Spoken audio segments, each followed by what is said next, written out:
पीलीभीत लोकसभा चुनाव पर नामांकन भरने की आज आखिरी तारीख है। बीजेपी ने इस बार पीलीभीत लोकसभा सीट से बीजेपी सांसद वरुण गांधी का टिकट काटकर जितिन प्रसाद को अपना उम्मीदवार बनाया है। बीजेपी के इस फैसले से अब वरुण गांधी के सामने दो राहे की स्थिति है, क्योंकि अगर वो निर्दलीय चुनाव लड़ने का फैसला लेते हैं तो इसका नकारात्मक असर सुल्तानपुर सीट से बीजेपी के टिकट पर चुनाव लड़ रही उनकी मां मेनका गांधी पर होगा, और अगर वो चुप्पी मार जाते हैं तो उनके हाथ से पारंपरिक सीट निकल जाएगी। चुनावी चक्रव्यूह में फंस गए वरुण गांधी। पीलीभीत में नामांकन की आखिरी तारीख, पक्ष विपक्ष की वरुण पर टिकी निगाहें। आज क्या फैसला लेंगे वरुण गांधी? बीजेपी समेत तमाम राजनीतिक दलों की निगाहें भले ही वरुण गांधी के अगले कदम पर टिकी है, लेकिन बेटिकट हो चुके वरुण गांधी ने अब तक अपना पत्ता नहीं खोला। वो खामोश हैं। हालांकि राजनीतिक विश्लेषकों के मुताबिक वरुण गांधी के पास बहुत ज्यादा विकल्प भी मौजूद नहीं है, क्योंकि अब सपा बसपा ने भी पीलीभीत लोकसभा सीट के लिए अपने अपने प्रत्याशियों के नाम की घोषणा कर दी है। पीलीभीत से कौन किसका उम्मीदवार? सपा से भगवत शरण गंगवार, बसपा से अनीस अहमद खान उर्फ फूल बाबू। वहीं पीलीभीत में बीजेपी का खेल खराब करने के लिए कांग्रेस ने जरूर वरुण गांधी की तरफ पासा उछाल दिया है और उन्हें अब पुरानी बातों को भूलकर कांग्रेस में शामिल होने का न्योता दिया। कांग्रेस की तरफ से पार्टी के वरिष्ठ नेता अधीर रंजन चौधरी ने वरुण गांधी की तारीफ करते हुए कहा है कि वरुण गांधी साफ छवि वाले नेता हैं। यदि वो कांग्रेस में शामिल होते हैं तो पीलीभीत से टिकट से इनकार नहीं है। जाहिर तौर पर कांग्रेस का इरादा वरुण के जरिए पीलीभीत में बीजेपी को नुकसान पहुंचाना है, लेकिन इसमें कोई शक नहीं कि राजनीति की हर चाल समझने वाले वरुण कांग्रेस की यह चाल भी खूब समझ रहे होंगे। इसीलिए वरुण का खेमा खामोश है। बहरहाल लोकसभा चुनाव के लिए नामांकन के 4 सेट खरीद कर मंगवाने वाले वरुण गांधी का अगला कदम क्या होगा, ये दोपहर 3 बजे से पहले तय हो जाएगा। फिलहाल हवा का रुख देखते हुए माना जा रहा है कि जिस तरह से वरुण गांधी और बीजेपी दोनों ने एक दूसरे को लेकर चुप्पी साध रखी है, जरूर सब कुछ पहले से तय हो चुका है। Bureau report, Republic Bharat.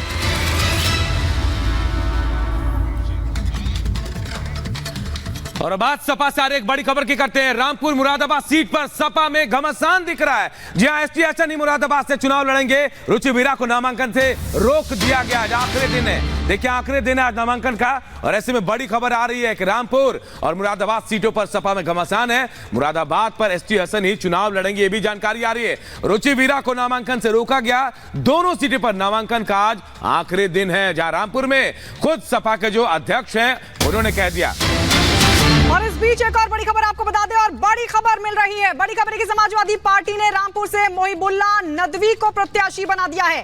Chartered plane से आया है टिकट, ये बताया जा रहा है आज दोपहर 2 बजे करेंगे नामांकन दाखिल। तो ये बड़ी जानकारी आपको दे दे, समाजवादी पार्टी ने रामपुर से मोहिबुल्ला नदवी को दिया है टिकट। चार्टर्ड प्लेन से आया टिकट, आज दोपहर 2 बजे नामांकन करेंगे दाखिल। हम सीधे रुक कर लेते हैं, हमारे सहयोगी अजय हमारे साथ जुड़ रहे हैं। अजय, कौन है नदवी, क्या जानकारी? अचानक ऐसा कहा जा रहा है कि अचानक उनका नाम सामने आ जाता है। वहां के लोग कह रहे थे कि अखिलेश को चुनाव लड़ना चाहिए, नहीं तो बहिष्कार करेंगे। क्या होगा रामपुर में अब?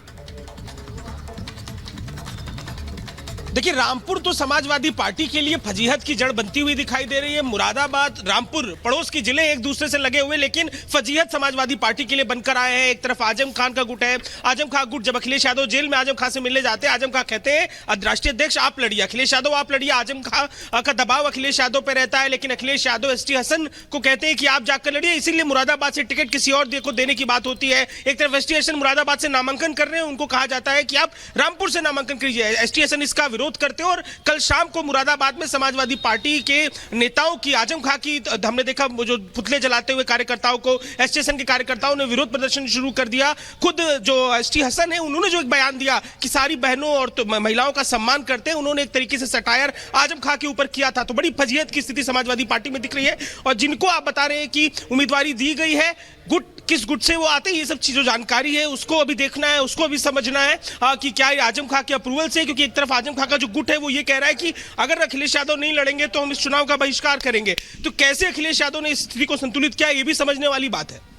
बिल्कुल। और एक सबसे बड़ा सवाल यही है कि क्या होगा सपा में। एक तरफ देखिए जहां मुरादाबाद की बात कर रहे हैं, दूसरे तरफ रामपुर की बात कर रहे हैं। ऐसे में जो खबरें आ रही थी कि रामपुर के जो सपा के कार्यकर्ता हैं वो नाराज थे, क्या उनका समर्थन मिल पाएगा? अजय, ऐसा लग रहा है?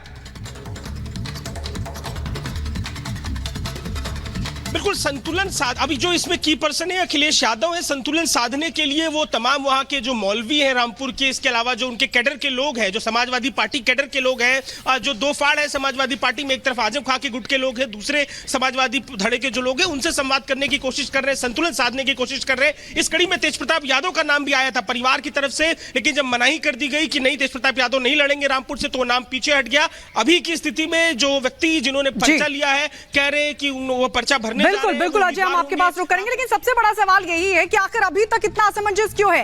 आइए बढ़ते आगे और आपको यह भी बता दें कि पंजाब कांग्रेस को बड़ा झटका लगा है। पंजाब कांग्रेस को लगा है बड़ा झटका। लुधियाना से सांसद रवनीत सिंह बिट्टू कांग्रेस को अलविदा कहकर बीजेपी में शामिल हो गए हैं। रवनीत के बीजेपी में शामिल होते ही कल तक जो बिट्टू के करीबी थे, आज वही उन पर तंज भी कस रहे हैं, क्योंकि उन्हें पता है कि लुधियाना में अब कमल खिलना तय है। रिपोर्ट आपको दिखाते हैं।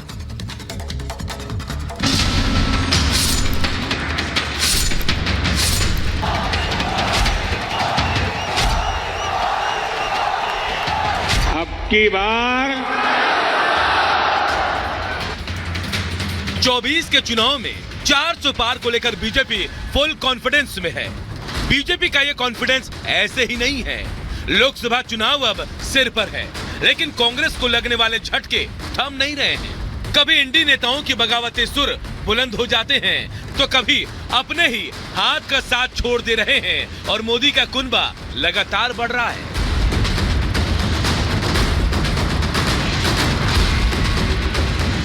पहले चरण के नॉमिनेशन से ठीक पहले कांग्रेस को पंजाब में एक और बड़ा झटका लगा। रवनीत सिंह बिट्टू ने बीजेपी का दामन थाम लिया, जो एक राजनीतिक परिवार से आते हैं। रवनीत सिंह बिट्टू कांग्रेस से 3 बार सांसद रहे हैं। राहुल गांधी के करीबी माने जाते हैं रवनीत सिंह बिट्टू।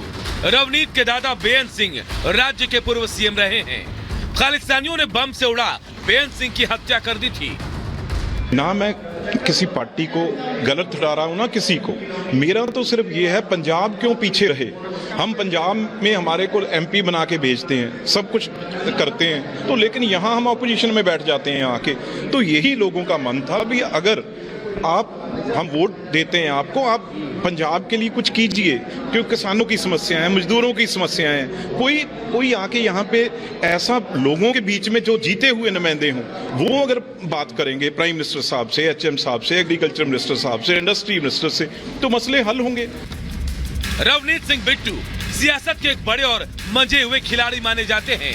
बात चाहे 2014 के लोकसभा चुनाव की हो या फिर 2019 के चुनाव की, दोनों बार ही लुधियाना सीट पर रवनीत ने बड़े अंतर से जीत दर्ज की। आप ये देखो कि नेशनल लेवल के ऊपर कांग्रेस का क्या हाल है, कांग्रेस का फ्यूचर क्या है, कांग्रेस के भविष्य में क्या है। तो ये इससे बुरा मैसेज मेरा ख्याल कांग्रेस के लिए नहीं हो सकता। जो 3 लोग गए हैं, मेरी बात याद रखना, कहीं और से कोई पार्टी जीत जाए